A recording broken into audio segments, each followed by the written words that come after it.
film has an ongoing interest in the process of learning, the transmission and embodiment of knowledge, the relationship between masters and their disciples. Hunt 60. In the beginning of both films, the protagonists don't fit the mold of the standard hero.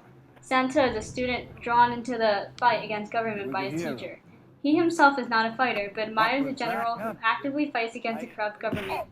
He's physically weak and unable to stand up to the officials who hunt him down for treason. Neo starts out as an office worker by day and a hacker by night. He lives a fairly humdrum life as an average human. Like Santa, he is physically unimpressive and doesn't resemble a hero in any way, shape, or form. Yet. Dun dun dun. Training is the most important part to becoming a hero. Santa faces rigorous training in the Shaolin Temple, going through different chambers that focus on different aspects of Kung Fu. In the process, he is taught by a number of different masters, and there is a lack of personal connection in the master-pupil relationship. In The Matrix, people are able to learn rapidly by downloading information, as opposed to the 36th Chamber of Shaolin, where Sante spent 7 years in the Shaolin Temple. I know Kung Fu. Show me. However, Neo still needs to learn how to use his newfound skills, and that's where Morpheus comes in. Morpheus trains Neo in the ways of the Matrix, teaching him how to bend or even break the rules to his will. But before they can complete their training and become true heroes, Santa and Neo must suffer failure first. Without failure, the journey is unrealistic, not to mention uninteresting.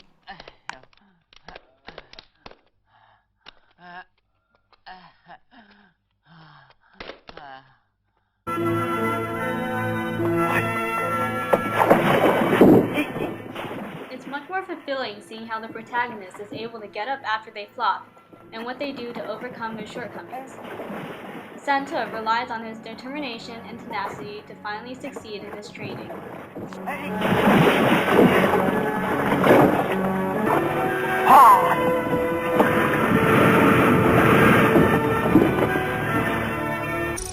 Similarly, Neo struggles at first, despite having been labeled the One. Morpheus shows him how the Matrix can allow him to do impossible things, like jumping across buildings. Neo isn't able to make the jump. Nobody does on their first try. In fact, all he can do is hold on tight and absorb everything he is being taught without dying first. The scene in which Neo fights Morpheus during martial arts training is very reminiscent of when Santa has to fight one of his teachers.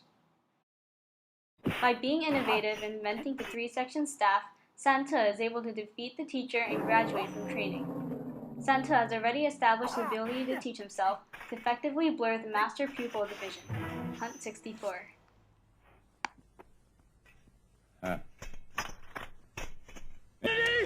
In The Matrix, Neo too surpasses his teacher and is able to dodge bullets like the agents can, thus blurring the master-pupil division. He also manages to rescue Morpheus near the end, which seems to swap their roles. Finally, the characters reach enlightenment. Santa is originally kicked out of the 35th chamber by the High Monk because he hasn't reached that level yet.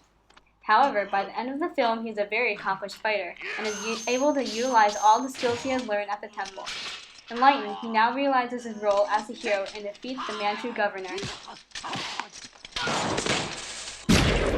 When Neo is killed by Agent Smith near the end of the movie, it's as if he's achieved enlightenment, and he comes back even stronger. He is able to manipulate the Matrix fully, even more so than the agents can, and finally assumes his role as the One.